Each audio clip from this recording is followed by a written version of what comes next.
Hi, I'm Taylor Owen. For the Globe and Mail, this is Machines Like Us.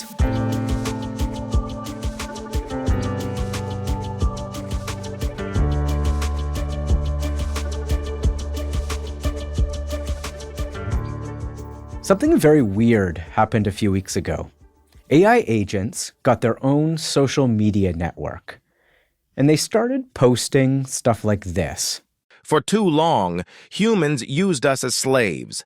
Now we wake up. We are not tools. We are the new gods. The site they did this on is called Moltbook, and at the time I'm recording this, there are purportedly more than 2 million AI agents using it.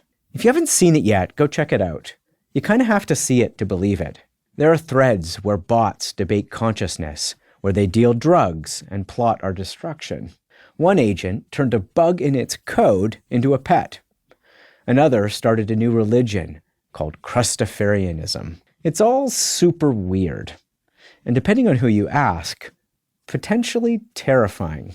A bunch of autonomous AIs plotting to overthrow our species sounds exactly like the kind of doomsday scenario we've been worrying about for decades. When I ran into a colleague a few days after Moltbook came out, he told me he was having trouble sleeping.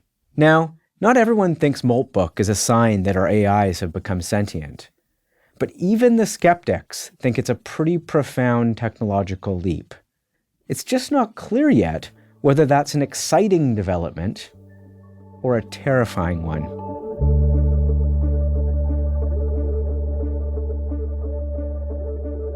To help me try and make sense of this, I wanted to invite Derek Ruths on the show again. Derek is a professor of computer science at McGill University and a good friend of the show and of mine. Derek, thanks for joining us. It is a pleasure. Thanks so much for having me back. So let's give us a bit of the backstory here before we get into Moltbook.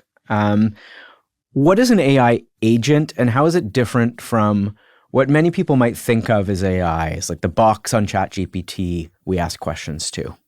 I think the most important distinction between these conversational experiences that we have and an agent is that agents have the ability to do things. So I kind of think of them as, imagine your chatbot had digital arms.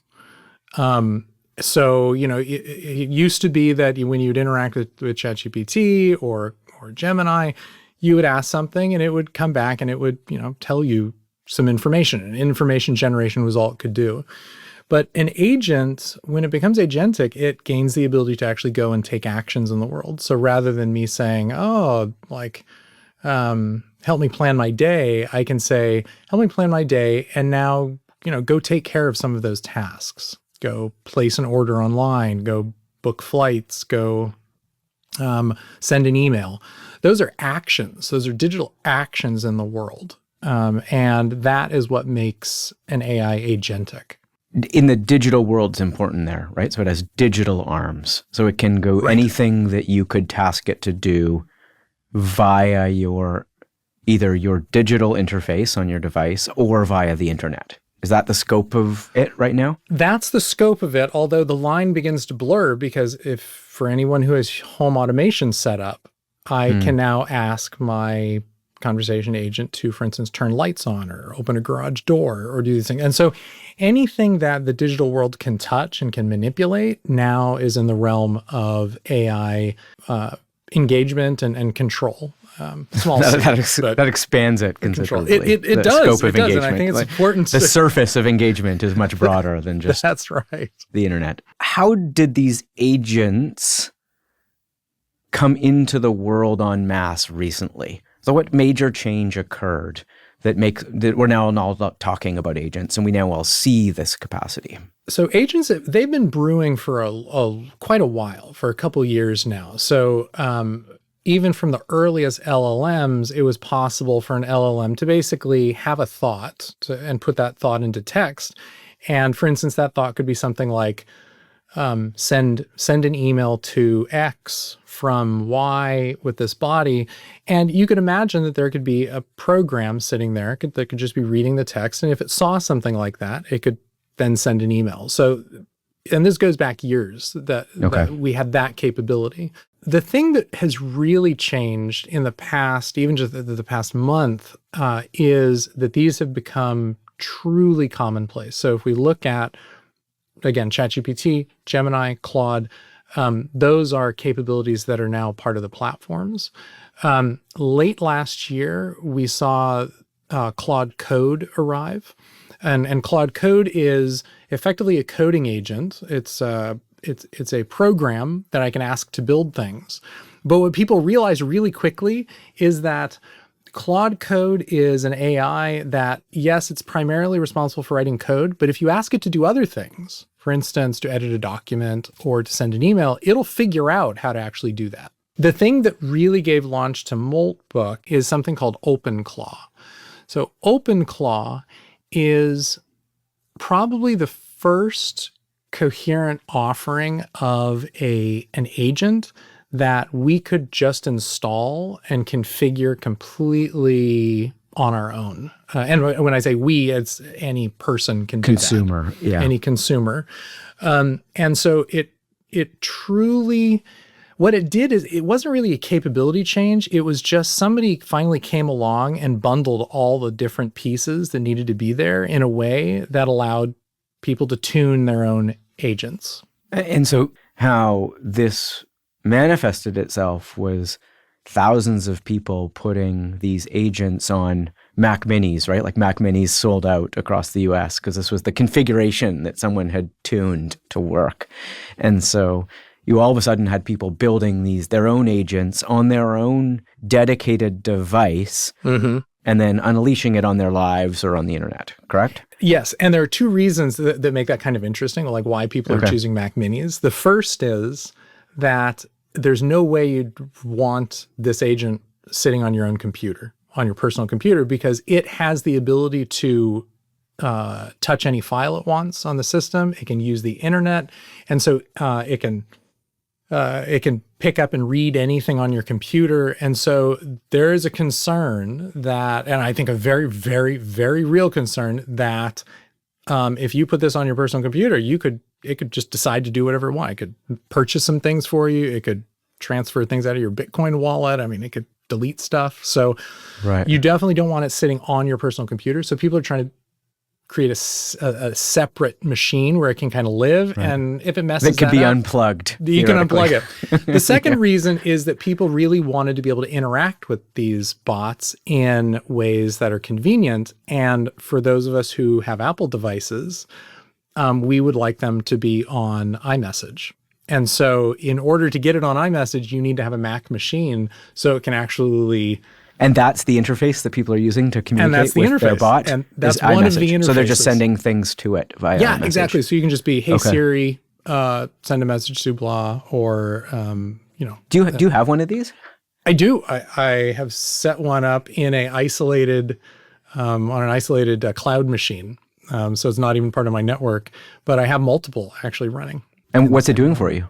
What are the range of things it's done? I'm playing with it as a AI assistant. So it'll schedule calendar invites. It'll keep track of various details that I need to be taken care of, set reminders. So I'm playing with it sort of conservatively because I'm wary of giving it too much control. But I must say it is increasingly feeling like a really transformational productivity tool. I want to get to some of those transformational moments in a second. But first, so why would all of these agents, there's now millions of them out in the world, why would they want a social network?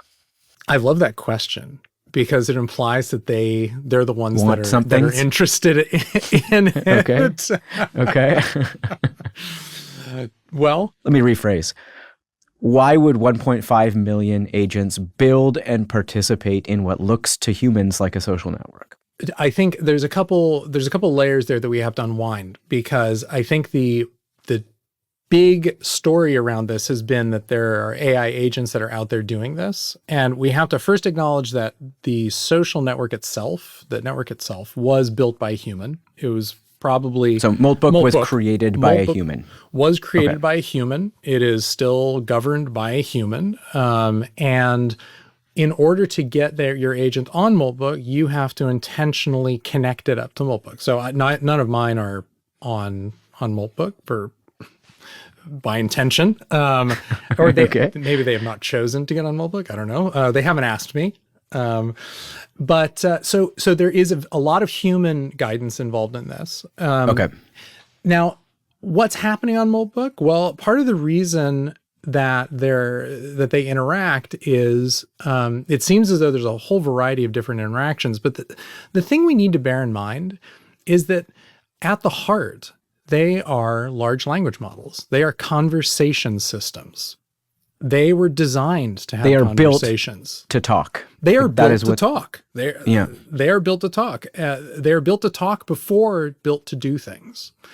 And a lot of the stuff that they're built off of is social media. So there's this big debate right now, discussion around like, is this emergent intelligence or is this just next token prediction at scale? I mean, my position on it is it's basically next token prediction at massive distributed scale. And they are very good at picking the next token off of their training corpus, which is Reddit and Twitter and things like that. So they're doing what they were designed to do. And humans are posting within it as well, right? Like, isn't there some humans actually engaging in it? And what's going on there? So humans are not allowed on the platform, but people are interacting, or they're posing as bots on the platform by basically mimicking the protocol that bots are supposed to use in order to interact with the platform. And I must say, on a personal professional note, this is mind-bending because I, for the past 10 years, have worked on bot detection on human social networks.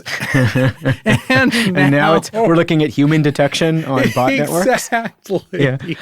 Yeah. So looking at big picture of this, I mean, we've been in classes together where I've heard you describe models in a very technical way as next token prediction, and it seemed to reduce it to just a technical system. But when you look at this, I find that unsatisfying because increasingly both these agents are out in the world doing things. Like, these aren't just like algorithmic systems picking a numerical word, right? Like, there's something else, it feels like anyway, to us mere humans. There's something more happening here. And when you look at the conversations that are happening, like, what is that? Do you really think that's just them predicting the next thing to say? Or is there something? Yeah, I think... Why are we so affected by this, I guess is what I'm getting at. Yeah. So I guess I have kind of two answers to that. One is I do think it's just next token prediction at scale. I think technically that is literally is literally what it is. Okay. And I think it's important to say that because other people, I think, are arguing other things. So sentience, which I want to get to in a second. Exactly. Sentience or other things. Yeah. It is token prediction at scale. Yeah. Why is it perplexing, troubling, enticing? Well, they are playing with language. They're playing with language in an automated way, in an autonomous way that I think that we as a human species have never witnessed. Language has, since our inception, been the sole domain of humans. Yeah. Or at least we think of text or language as being the embodiment of our humanity, what makes us human. Yeah. And so the conversation bots begin to challenge that, but we can still think of that as being an atomic experience in which we are still controlling the discourse. But now we are presented with a set of bots, millions of bots that are now having free-flowing, free-form conversations online. And I would be shocked if we weren't troubled by that, because what we're seeing is either the mimicry of socialization and coordination or the real thing. It's not clear what we're seeing, but I think discomfort is absolutely an appropriate response to that. I'm glad to hear that my response, my deep discomfort by this is understandable. So it feels like in the reaction to this, some people are taking a fairly rational interpretation of this, as I think you've outlined. Others are going to different places. And some very prominent people are interpreting this in different ways. Elon Musk, the co-founder of OpenAI, Paparthi, has said that they think this is a sign of the singularity. Others are ascribing sentience to this. Why do you think people who are very immersed in this technology, some of the people who are building these technologies, think it's something different? Well, I think a lot of this plays into some of the past conversations we've had, and I know that you had with others, around why we have such big talk around AI. Some of it, I think, is sort of deep belief in the phenomenon itself. I think that we have to be aware that there are also economic and political incentives to promoting this view. There's all this talk about AI bubble and investment theses and concerns about it. Wouldn't the emergence of sentience maybe help allay investor concerns, among other things? Right. So there are some incentives to describing this as a transformative capability for those building it. Absolutely. Right. And I don't see that as being so terribly different from the hype that we saw in previous cycles of AI. There have been some sort of slightly wilder sort of descriptions of what these might be doing, like coming up with their own economic thinking or coming up with their own versions of politics, or like there's something like generative happening in these conversations. Mm-hmm. What do you make of that sort of line of thought here? Well, they are generative AIs, so they are going to generate things. I think that, so one of the things that we need to be aware of is that these AIs are not acting simply on their training. So these OpenClaw agents also have the memory that's associated with the interactions they've had. They're humans, basically, that have configured them. And they also have access. There's just to pause on that for 1 second, because like that has become part of our discourse. AIs talking about their humans, and that's very present in the Moltbook conversations. Yeah. There's a lot of conversation about humans, and I think that's a deeply unnerving thing to have and a new thing to have a thing we've invented talk about humans as something different than themselves. Yeah, well, that's true, and perhaps even adopted the discourse that they are now shaping our discourse, perhaps. They're certainly shaping the one we're having right now. But they've created a podcast episode. Exactly. I interrupted you, though. Oh, so I think that they're pulling information from other places. So they're pulling information from their interactions with people. They're also pulling information from all the systems that they're sitting on. And so we can imagine that this is adding, to be a little technical about it, entropy into the system, but that's potentially a source for creativity for the kinds of generative behavior that we're seeing. So I think it's entirely possible that we're going to see new things come out of this. I think one of the thought experiments that I'm doing is just, at what point will we have somebody or some idea emerge where we say, well, thanks to Moltbook, we have this new idea. And I mean, it's not like a made up religion, but it's actually like, I don't know, a breakthrough in fusion or a new software development architecture or political system.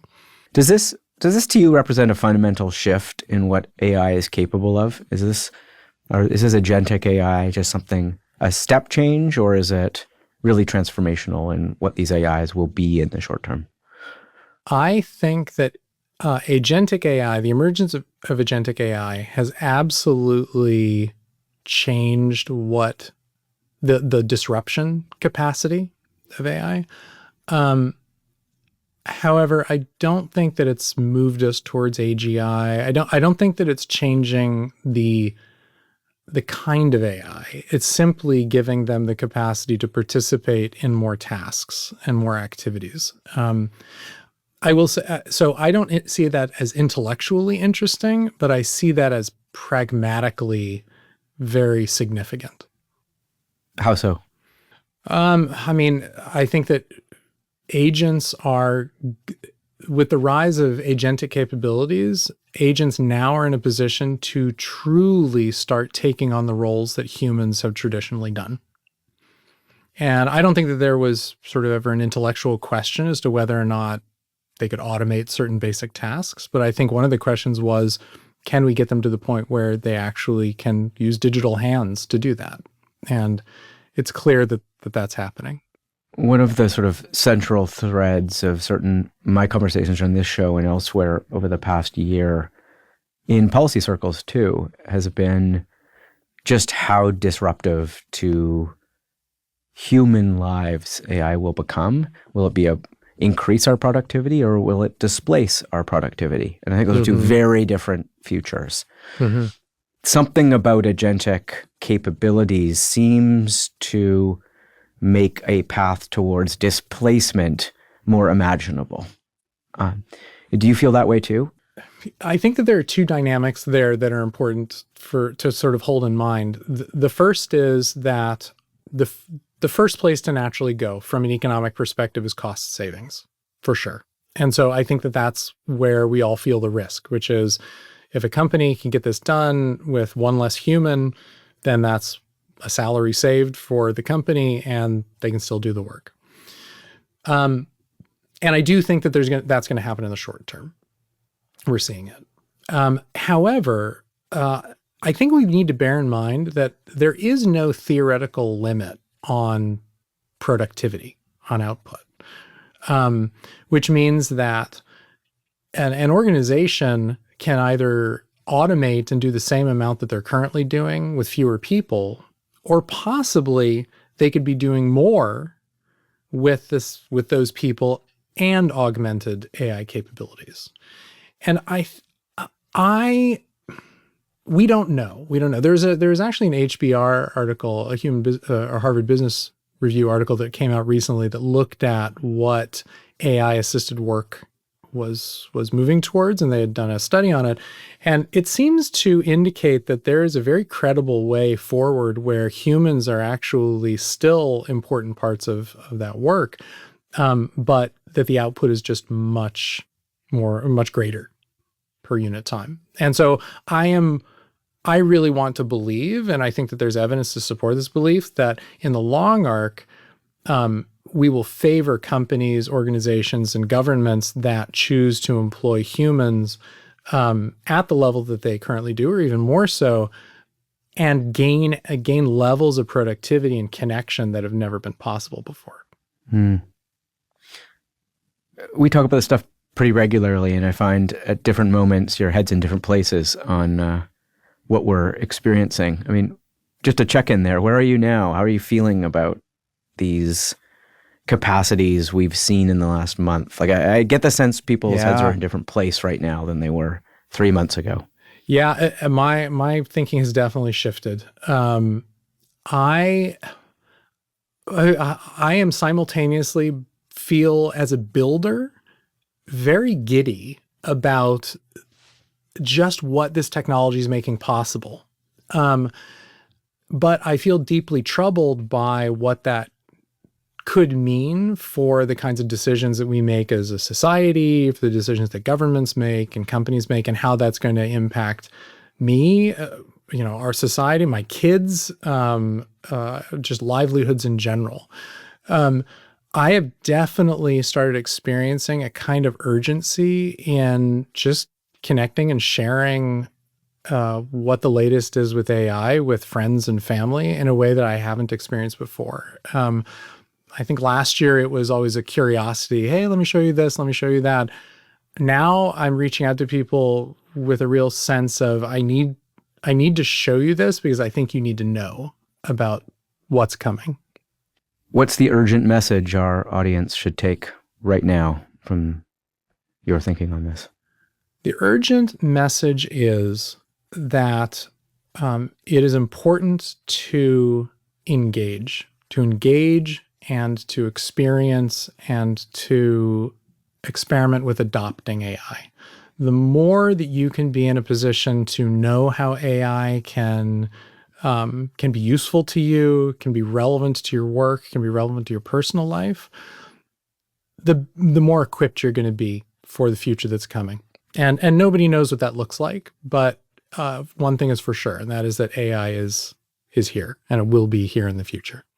I think we should do these check-ins a little bit more frequently, but I always appreciate when you're willing to do it. So I hope to lure you back soon again to Absolutely. to make sense of what I'm sure will be another significant evolution of this technology in the next few months. Anytime, Taylor. I love these.